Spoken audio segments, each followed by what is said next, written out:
What's going on, everybody? Welcome to this week's episode of the Web Buzz Podcast. Joined, as always, by what the heck did we call it? Our last episode, we came up with the Google Secret Service kind of name, but the Google Nader himself. I wish I could remember that. We'll remember it because yeah, I got it. That was actually really good. I was thinking about it when all of the countdown stuff was going. I was like, man, what the heck did we? Something like we just developed an underground kind of little society, so it was good. Google something or another secret agent kind of program that Roger's really the head of that nobody's supposed to know, but Shawn keeps letting the cat out of the bag on. But welcome back to another live episode this week. We got a good one for you, as we do every single week. If you're joining us live, please say hello in the comments. Love to hear from you. Love to see who's on and who's joining us. Matter of fact, even just say where you're from, if that's all you've got in there. But I'm going to take a deep breath for a second and just take a deep breath, man. We got a lot going on. we kind of do. It's been good. If you guys haven't been tuned in over the last couple of weeks, quarter three was the tail end of quarter three turned into kind of a whirlwind between Roger moving back, getting settled, an event, hanging out at another event, and that's just like flooded the calendar over the last couple of weeks since we've been back on that front. So yeah, sometimes I look forward to Wednesdays for the podcast just for the fact that I get to sit around for an hour and just BS with you. BS on good topics, obviously. Yeah, but absolutely. Right. Always. It's just hang out and have a talk. So how's your day going? It's going good, man. It's going good. I mean, we started like you, I mean, we're on separate sides of the country, right? You're West Coast, I'm East Coast. So started good, it's like a couple of client calls, working with the team. And obviously we're approaching that exciting time in the year, right? That last quarter. So we're finishing off, we're trying to kind of close out quarter three with our team. So it's exciting, man. It's exciting. We've had a great year and now I'm just trying to finish it off strong. Absolutely. And you got all of your household goods this week, which means, folks, maybe by next week, maybe Roger will be back to his normal setup. Not need to kind of work from the single laptop and the heads, the earbuds and all the I can't wait. Joys it's all packed up. Yeah. So I'll have my headset, everything all prepped. It's been months in the making. It's been stuck in the Pacific Ocean there for a little bit, but we're set. It's in a box and I'm just ready to open it up like Christmas. Perfect. So with that being said, because it kind of hits at the perfect time, in case you're not understanding, folks, this weekend's the third quarter of the year. Like, it's hard to believe. I know you and I were on a mastermind call earlier this morning. We were talking all about Q4 planning. We're going to get into some of that discussion here today. Not necessarily how to plan, but just kind of around that kind of thought process.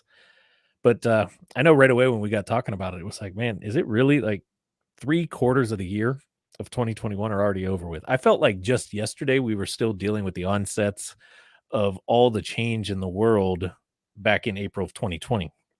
And we all wanted 2021 to get here because hopefully 2021 was going to be something different. It was going to be something new. Maybe we can dig ourselves out of it. And now I'm sitting here looking at it going, we ain't any different now than what we were then. And it's over. We are down to the final quarter. However, when I reflect back on what you and I have done in 2021, that is not normal. That is not the same. It has been a monster year for us, just in a lot of advancements, both clientele-wise, team-wise, system-wise, process-wise, just kind of everything across the board. And it's a little shocking to sit back and think, we got what, today and one more day, and then it's over. Right? We're in the final quarter, the final push. I like to talk about it all the time from a football kind of analogy. Right? We're in the fourth. Got like 15 minutes to go to get victory. Ask yourself, are you ready for the victory? So anything you want to say on that before we shift it to our topics? I mean, you pretty much nailed it, man. This is kind of like that home stretch. You got to kind of really analyze what you got going on, and really apply and not really get hung up on, maybe a lot of us as entrepreneurs, we have some challenges and everything. And sometimes we just get hung up on the negative. I think you kind of hit on it perfectly with everybody waiting for 2020 to be over, right? And then 2021's here and it's almost over. And guess what? Some people, some clients, some people that we just associate with just sat around and did nothing really, right? Waited for things to get better. And life goes on. Time doesn't stop, right? So if you don't take action, you start moving, the needle within your business, your life, whatever that means for you. I mean, it doesn't matter what's happening in the world. Time keeps going. So you have to make a plan and keep moving forward. Absolutely. I've literally already heard some people say, "Well, I just can't wait till 2022. Maybe 2022 is when I'll kind of, SHIT or get off the pot, so to say." But we're about 3 months away, and there's been a common trend as I've been spending a lot of time these last couple weeks, especially coming out of the Baltimore workshop and spending some time, more personal, intimate time with our clients. But since then, I've been spending even more intimate time with a number of the clients who are booking some time with us, getting on, talking about, next moves, where are they at, what's the next kind of play for them, how can they enhance what they're doing. And as I look at our client base, the ones that are moving and shaking and doing something and are getting results, and the ones that are just kind of sitting stagnant or still, right? Not that they're not getting any result at all, but they're not enhancing those results. They're not growing. They're not creating more out of it. It all boiled down to one word, and it was action. Action. And I know this is something you and I preach with our clients a lot. But when we look at the real estate space, even outside of our clientele, we can look at some real estate investors, real estate professionals out there, and the ones that are getting things done, the ones that are making opportunities happen, having deals, creating transactions, putting money in their bank accounts, and the ones that aren't. It all boils down to doing. Agree? Disagree? Absolutely agree with you on that one. It's an ongoing trend. I know in the comments you can go ahead and drop that in, but I'm going to say yes, Shawn. We are on many of those calls together, and we continuously hear the trend or the same thing, right? And when we kind of dive into it, it's always that or the action, right? What kind of action is actually happening, and then the result or the opposite, right? The inaction that's happening, which is nothing. Is causing some issues in regards to generating some value with the business. And some of the stuff that sometimes comes out that's actually good to put in the forefront is that sometimes you're expecting, you do these actions and you're expecting a certain result, right? Which is great. Those are your goals. But sometimes that is the path to get to that ultimate goal. Sometimes what a lot of people get hung up on as well is that they think that what they're doing, they do maybe just a little bit of that action, but they don't see any results and they stop, right? When in reality, that was a byproduct of what's the ultimate result. And you just got to keep moving to be able to get there. Totally. So before we dive into it, we got a couple key points on this for you guys today. But I want to throw out a quick little reminder that whether you're joining us live, not joining us live, you can't make these things every single week, whatever the case. It is available on a lot of different platforms out there. So that you guys are able to tune in to the Web Buzz podcast when it's most convenient for you in the way that you want it. You can catch it over on YouTube. We're streaming live there right now, but it'll also be on the channel, Top Results Consulting YouTube channel. It's on our website, topresultsconsulting.com, under the podcast tab. Or if you're more the audio person, which I know a number of you guys are, I look at some of the data. More of you guys like to listen sometimes than sit and watch these episodes. It's available out there on Apple, iHeart, Spotify, Google, and there's others, but those are kind of the primary ones. So just a quick reminder, head over to one of those platforms, save it, turn on the notifications. This way, if you missed an episode, you'll get notified on it. But with that being said, let's go ahead and dive in to the first point. And the first one that Roger and I kind of identified is make a plan. And I know this is something you and I did a lot of this morning in that mastermind group. It was a little bit of reflecting, but more importantly, we were looking at quarter number 4. We're ending Q3. We're moving into Q4. Got 3 months left. And I told you and our team yesterday on our exec meeting, I'm really looking at it like we got a month and a half. I want to be wrapped up by like middle of November so we can enjoy the last couple weeks of the year, right? So we're really looking at like the next month and a half. What's the plan, right? So talk a little bit on that front. Why is real estate investors, the ones that we're working with that have a plan, why is that helping them kind of accelerate the results over the ones that not necessarily don't have a plan, they just don't have a very formalized plan, or maybe they haven't put enough thought to it. Go ahead and expand on that.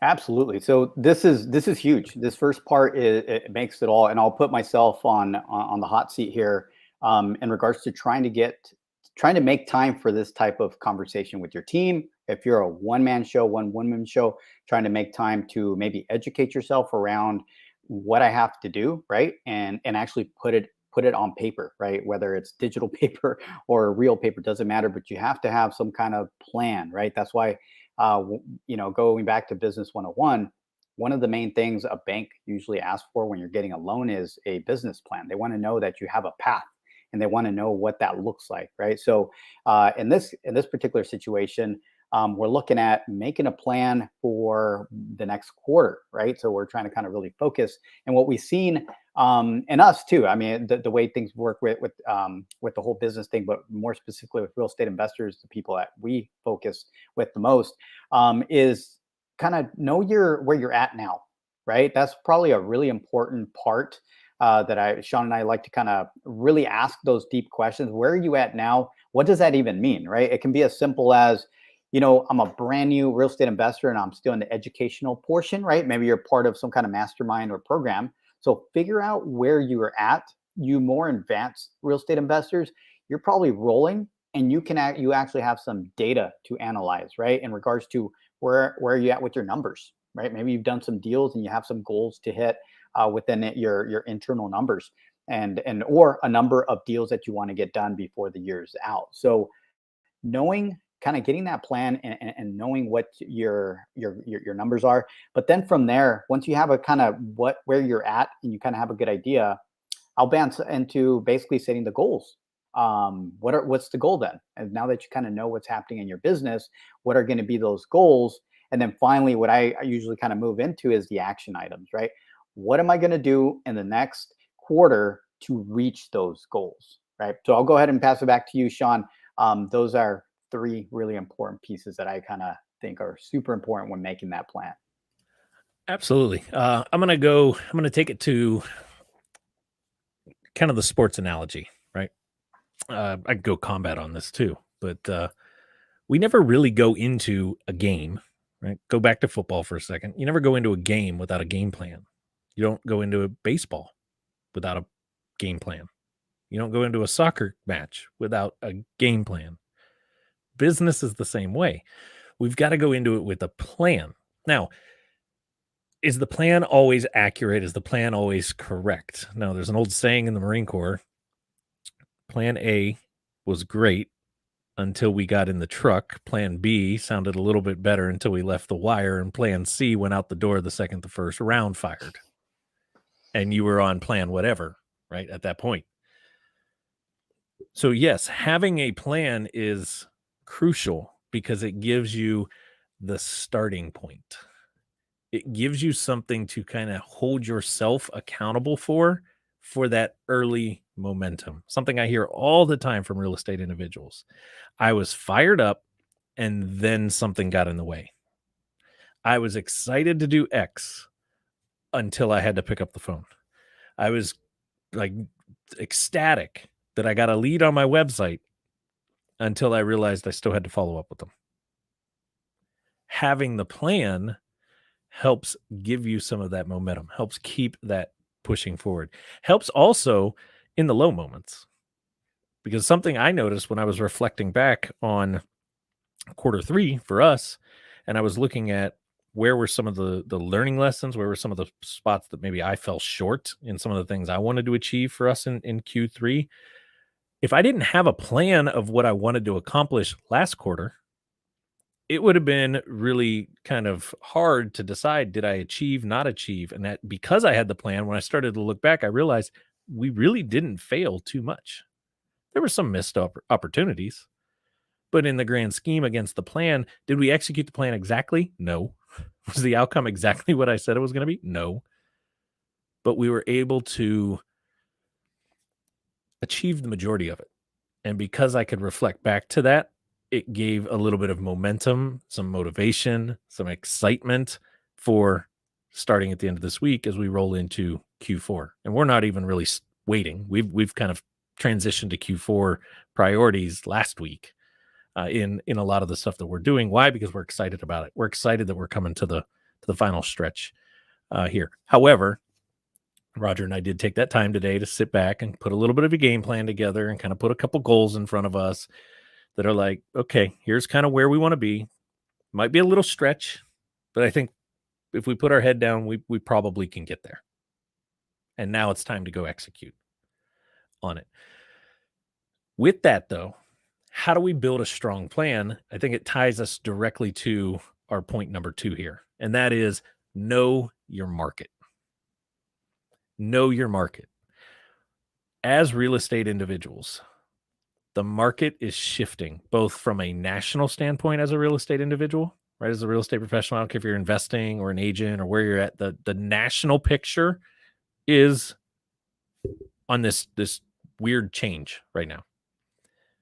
But at the local level, that's where it's super important. You need to understand what's going on locally so that you can make the right adjustments or make the right kind of metrics, measuring sticks for your plan at your local level, the things that you can impact and control. And I got more on that, but I want to kick it to you first.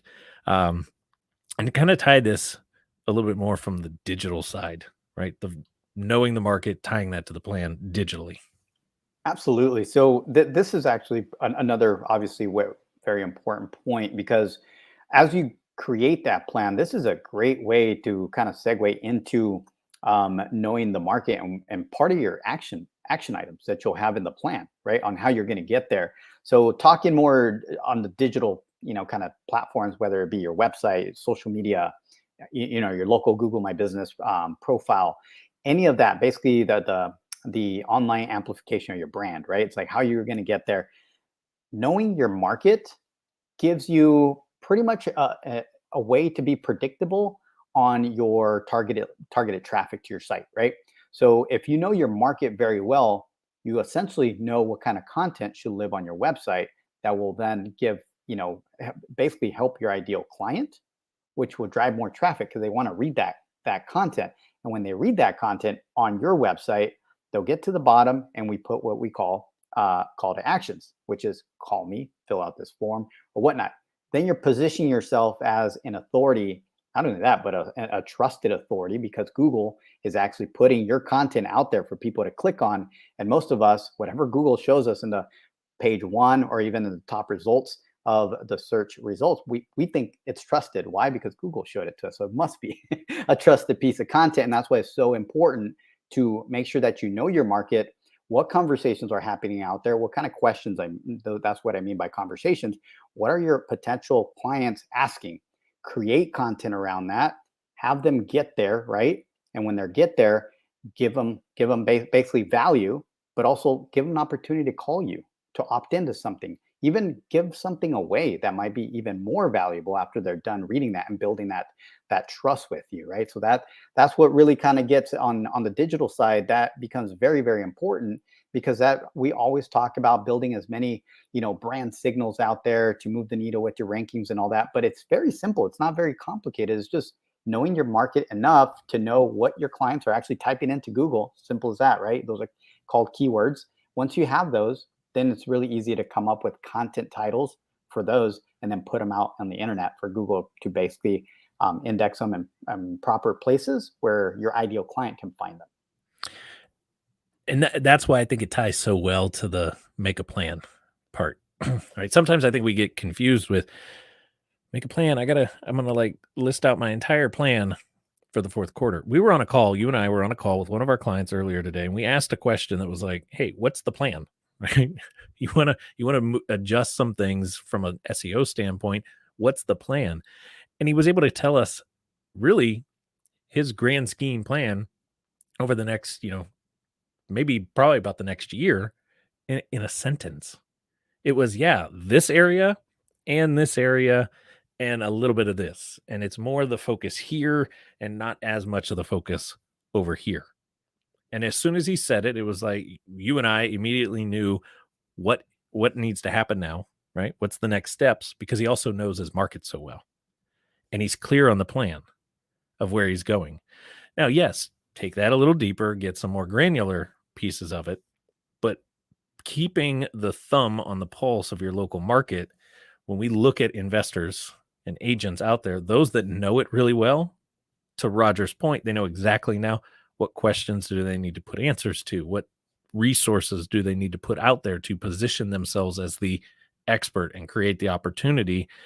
And I go back to the plan, it's all centric around where, what, who, why, how, that whole component of our plan.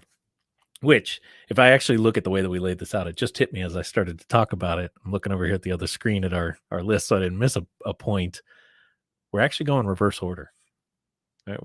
We could have gone from bottom up, and it would have built on each other. Yep. But because I'm going to bring up number 3 here, and that is develop a niche. Develop a niche. You want to close out Q4 on a like a solid win, whether you've been struggling this quarter or not. Focus on a singular niche of your business. For us at Top Results, we do a ton. We work with a ton of different industries, but one of the niches that we work heavily with that we absolutely love is the real estate side. So what did we do in Q3? We positioned ourselves to bring out REI Toolbox, niche specific services. And what is Q4, Q1 of 2022 going to be all about for us? Honing in on that niche. Now, real estate, I can talk for a little bit on it, but again, I want to give Roger the I don't like taking your thunder all the time or taking what you might have already had in your mind to say out. I'll give you the chance to speak on the niche element first, and I'll kind of recap us. Yeah, no, and that's fine, Shawn. You can always go, man. I can always build on what you say. We think that alike, so it's all good. But in regards to the niche, I think that it does require a little bit of time to kind of spend on this because it could make or break that goal that you might have to kind of niche down. But if it's not done correctly and it's not planned correctly, right? The research and stuff like that, the market for that particular niche might not be done correctly, can make or break your plan, right? So within the niche, I mean, that can mean for real estate investors, for real estate agents. Right now, it's exciting, and I'm glad we're having this because I'm having multiple conversations about the niche. It's like where it is, even the plan with geographic locations. There are real estate professionals literally moving their businesses to other states because they know the markets very well. They know the markets that they're in are kind of a little slow. They already have the research for other markets. So they're going into other markets in other states. And not only that, it's been very, very interesting as we educate our community and our clients and how they take it very, very serious. And they go in. And I mean, I have multiple clients now niching down into a very specific demographic and this person that they're helping. And they are doing phenomenal, right? And what are we doing around that as a digital marketing agency partner, right? That we're helping through this. We're helping them find those key elements, questions, right? Resources that this particular niche needs, and might be finding the gap in content of stuff that's missing and plugging that into their online presence to set them up as the authority in that location with those resources. So it's super, super important to follow. I mean, it's just not one thing, right? We talk about the niche, but now once you're very clear on what that niche is, then you can start researching on what that niche needs. And if you start filling the gap, the missing items, right? Or even looking at very important pieces of whether it be a resource or whatnot, and figuring out how you can do it better, then you start really tapping into that golden area of being the authority and trusted person in that industry or that location. Every time I talk about this with our clients, I tend to bring up this similar analogy here, and I'm curious if you guys are watching or listening. Let this sink in for a second and then answer it. How many of you guys would go to a doctor when let's say you've got a tooth that's like half falling out of your mouth, and all the doctors that you look up, they just say they're a doctor. How do you know which one you want to go to? Be a little difficult, right? I got a tooth falling out of my mouth. I know the doctor that I need is actually a dentist, somebody that knows oral. They specialize in the oral side.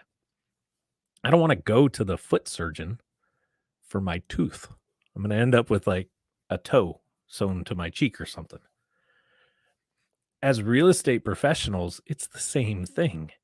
You're running around saying, I help all things real estate. But your audience, the people in your marketplace, they're dealing with something very specific.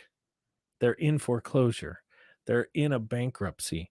They're dealing with a probate. They don't live in the state and they want to get rid of this piece of property. So they don't really know much, right? They're out of state on it. Their situation is very specific and they're trying to figure out who's the correct one to talk to, trust the advice of, get the information of, right? I'm not going to call the foot surgeon and ask, what should I do about my tooth that's killing me and half falling out of my mouth? They're not going to call you. They're not going to do anything on your website if every time they interact with your business, they're confused on, are you the specialist in this case? Can you help my situation? So understanding, this is why I say we could have gone in reverse. I'll reverse us back. When we have a dialed in niche and we know exactly who our niche is, then we know the things about our market that we need to keep our thumb on the pulse of, because I don't need to pay attention to everything anymore. I only need to really pay attention to the things that drastically impact my niche. And when I know my niche and I know the things going on in my marketplace, I can now put a game plan together on how I'm going to use the information that I know about my market and dial in all things marketing from a digital standpoint on top of that to the niche. I suddenly start talking to the exact person that I need to talk to, not to everybody. Targeted traffic.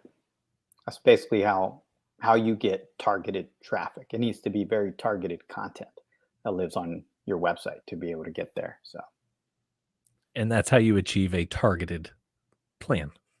Exactly. Is with targeted results coming from your targeted action. I love that. We're going to use that word from now on. Targeted. Targeted.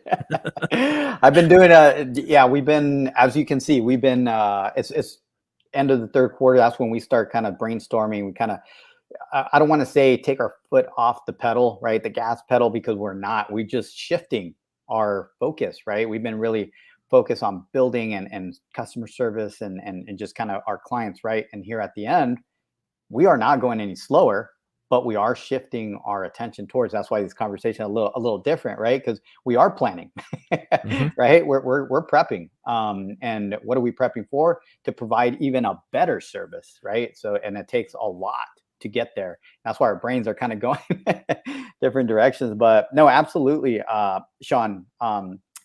Developing that niche, and I think I'm going to have to agree with you as I look at our points for today. We could have gone in reverse order and it would have worked very, very well. Because what's our final one? Our final one is stay educated, right?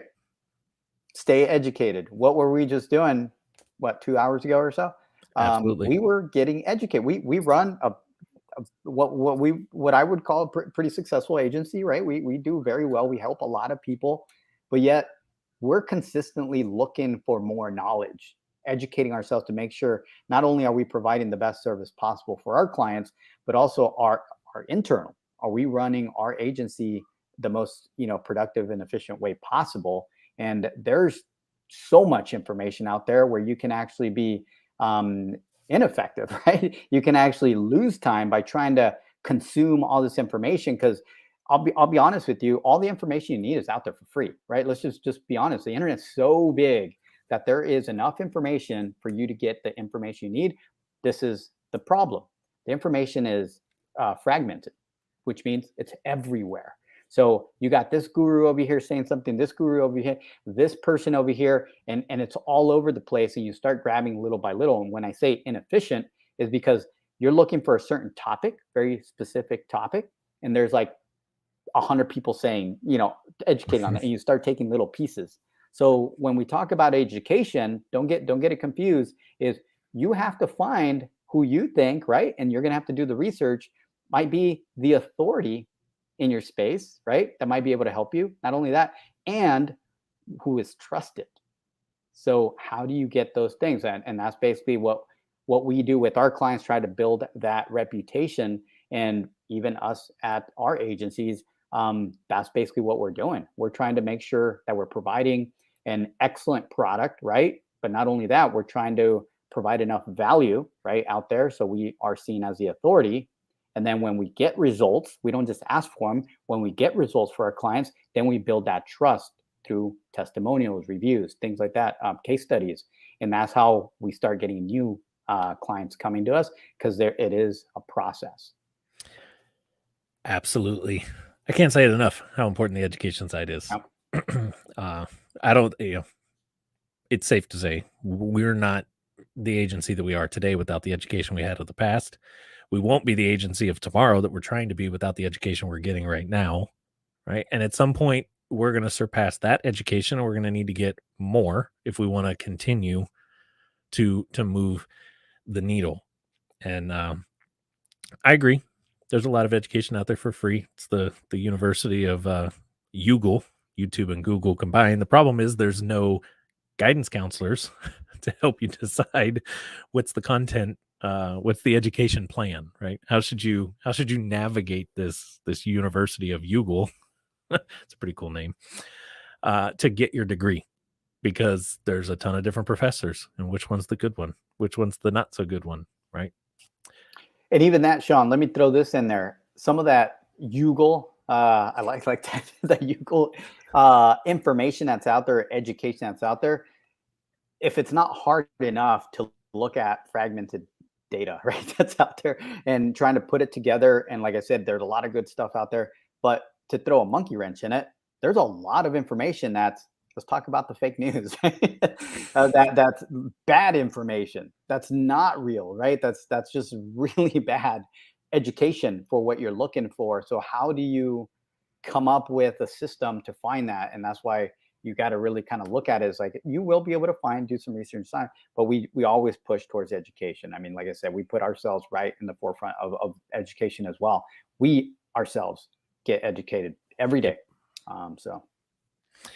Absolutely. So I think that's pretty good for today.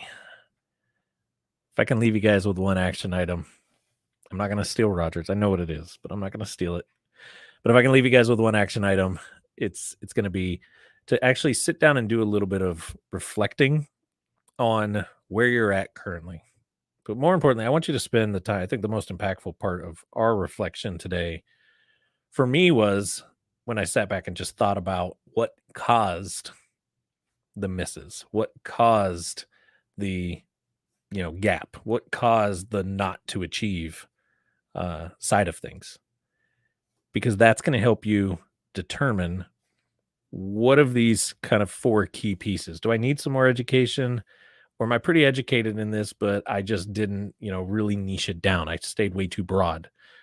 Or did I miss some of that stuff because I really wasn't paying attention to what was happening, or what's going on in the market, and what's going on with my audience? Or was it the plan, right? Identify the problems up to this point before you just go diving into putting a Q4 plan in place and saying, all right, guys, I got my plan. I'm ready to rock and roll. All right, spend that time, really evaluate it, and think about, where am I at and why am I here? Identify that why. Then you can clearly start putting the right pieces in place to move you forward. What's yours other than go take action. I'm going to force you to say something different this something time. different, right? It's like, because that's always a good one. What do we say? Probably like 2% of you guys out there can go and do something, right? But those 2%, that's what we're talking. Yeah, those But 2% keep taking action. The other yes. 98%, go look up the definition of action. Right. One of the things I'm just reflecting back on our kind of training a couple hours ago with our mastermind is communication. Something that I would say to look at if you have a team and you're working through and you're setting goals. Sometimes the goals, you get stuck making financial goals, right? And you're like, all right, I want 5 more deals, or I want to be at this, but you miss who makes those things happen, right? And your team. If you do have a team, maybe you're a one-man show. Remember, if you're a real estate investor, there are a lot of boots on the ground for you, whether it's agents that you're communicating with. They might not be directly working for you, but they impact your business quite a bit. Contractors, there's a lot. So you got to really look at it. That was a big aha moment for me myself, because we work, not only do we have our internal team, we have contractors, there's a lot. And when we're setting these goals, I found myself like, man, I want us to be at this number of clients, and whatever it might be. It started looking very, very financial. And then when I looked at it, who makes that happen? Shawn and I. But when you look a little deeper, it's our team. And it needs to be a team effort. And if we don't ask those questions as a team and start picking the brains of our team and really seeing where the need is, because it could be something, your financial goals are there and you're excited about them. It turns out that your team is sinking.